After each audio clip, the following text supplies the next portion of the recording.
This week we are getting in the Christmas spirit here at Talking Brickheads as you come with me to open one LEGO Advent calendar each day in my Advent 2024 series this first week of November. Welcome back to Talking Brickheads. Let's cook up some mince pies. People have been asking for years why there isn't a LEGO Disney Advent calendar, and finally the calls have been answered with this year's release. But unfortunately, it's more of a Disney princess and therefore mini doll calendar. In fact, we're getting micro dolls, but let's talk about that in a minute and dive in to see what we're going to get in this calendar. Starting with day one and our first character of the calendar, we're getting Moana. Even though this is a micro doll, nonetheless the print on the dress is pretty nice, same with the face, and the hairpiece is also great. She's also coming with a Christmas present in yellow with a green bow. Day 2 brings us our first scenery build, and that's going to be Moana's Island. Honestly, for a child-oriented calendar, this is a really nice mini build. I love the basic tree and the rockwork, but my highlight here has to be the trans-green 1x1 round tile with the printed Heart of Te Fiti on it. Our next princess arrives behind the door of day 3, and the red hair is a giveaway of course. It's straight from under the sea, we're getting baby Ariel. She is the standard Ariel we've seen in other Disney sets, but a cute inclusion nonetheless. She again comes with a present, this time in a sort of checkered blue and lavender. Okay, so I can see a running theme here as day 4 is a scenery for Ariel, and that's Ariel's castle. Now, surprisingly, though it's obviously a simplified version, this build is really nice. The colour contrasts are great and the spires add a lot of dimension. Plus, the coral coloured flower pieces to represent, well, the coral are really nice too. Day 5 has something essential to this year's calendar. You may have noticed it at the start, but there's a game board on the fold down section of the box. And as with other calendars in other years, there's a game to be played. So today's build is the spinner for said game. Opening day 6, and we are returning to the land of Moana with Pua the pig. And Pua is coming with a black top hat. Again, I think similar to yesterday's friend set, this is supposed to be a nod to the snowman for the set. But strangely, Pua also comes with a present. Staying with Moana on day 7 actually, today's build is the canoe from the movie. I really like this micro build, especially after the official reveal of a Moana canoe set releasing January 1st of 2025.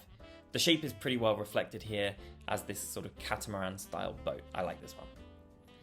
Day 8 and we return under the sea. A little bit all over the place here with the days going between Moana and Ariel, but today we are building a set of things from Ariel's collection.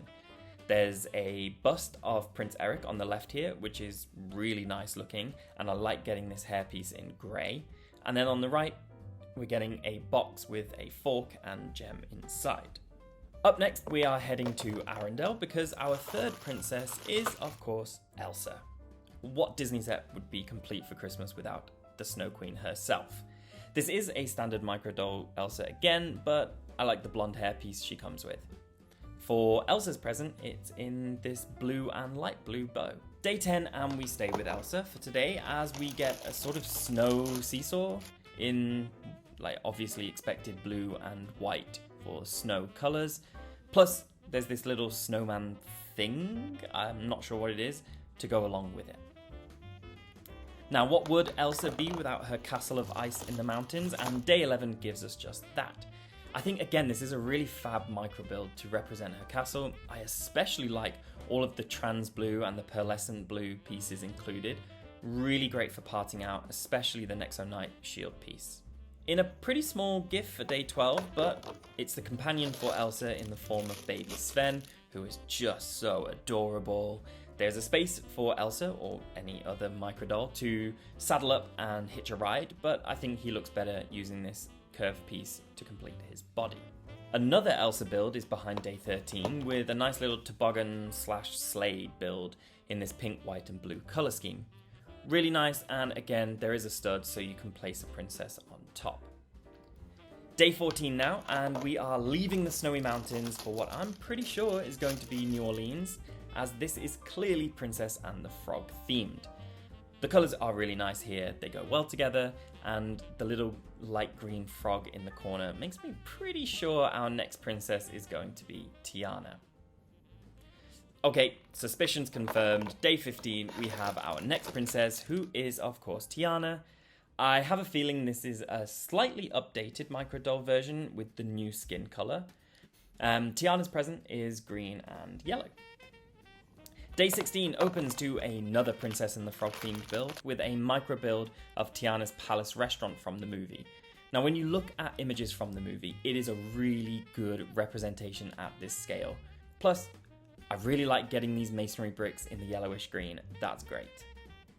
Day 17 is the classic inclusion every LEGO advent calendar needs, and that is the Christmas tree.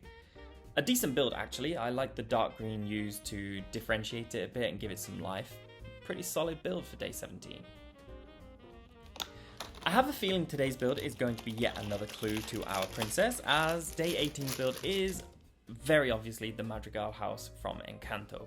I really like the simple shapes used here, but the variety of colours really sells it as the house. I'm crossing all of my fingers that this is an Easter egg and the rumours are true that we're getting a minifig set of the house next year. I was actually expecting Mirabelle to be behind door 19, but it is still Encanto themed with the Madrigal candle. It's an okay build and I always like getting the leaf elements in different colours, but not much to say here. Here we go. The missing piece to the Encanto theme, day 20, gives us Mirabelle. I really like the hair piece that she's got here. It's definitely going to come in handy for other things, and the printing is actually pretty nice here as well. Mirabelle's present is coming in white and pink, with the bow on top being pink. So the final 4 days now, starting with day 21, we get a wall and tower section. I'm pretty sure everyone can see where this is going to be going, because it is definitely the Disneyland castle, given away by its blue and gold spire. Day 22 now, and this is another section of the castle build. This section is the main gate, and we are also going to have the castle clock above that in a nice printed gold round tile. There's some clips on the side where we can attach yesterday's wall section, and probably what will be tomorrow's other side. Yep, just as I thought, the penultimate gift, day 23, is the right-hand side wall. It's just a complete mirror of the left side, so we don't need to dwell on this. The final day now, Christmas Eve of the first ever Disney calendar, and to round out the castle is the spires and balcony for the top. Really nice. I like the different levels to the spires up top, and the balcony is actually big enough for one of the princesses to stand on, even though they can't be placed down on a stud. And this section will just sit on top of the gate from day 22. So as I place all of these onto the game board down here, let's just run through my thoughts, because I was really quite skeptical of this set going into it when I saw on the box it was a Disney princess and therefore mini doll themed, but I have been pleasantly surprised. I think a lot of these builds are really fun, and any LEGO or Disney fan, big or small, will enjoy these 24 days. Would it have been better to get minifigures? 100%, and I will still stand by the fact that LEGO are killing a large audience with transitioning to mini dolls for Disney sets, but I can look past them here. The micro builds are all fantastic to build and display. I especially love the sectioned out Disneyland castle, especially as it's for the closing days. It's just a really nice way to bring it all together. Overall, I think some nice builds to have, and if nothing else, some cool pieces if you wanted to part this out. As with other IP calendars, this is retailing for the higher £30, 45 USD or 35 euro price, but I think this one is not too bad for the price, considering any Disney fan or probably smaller human would enjoy this experience. But what do you think about LEGO's first Disney Advent Calendar? Let me know in the comments, and as always, remember to like and subscribe to help the channel grow. Come back tomorrow for 2024's LEGO City Advent Calendar. Thanks for watching and happy building!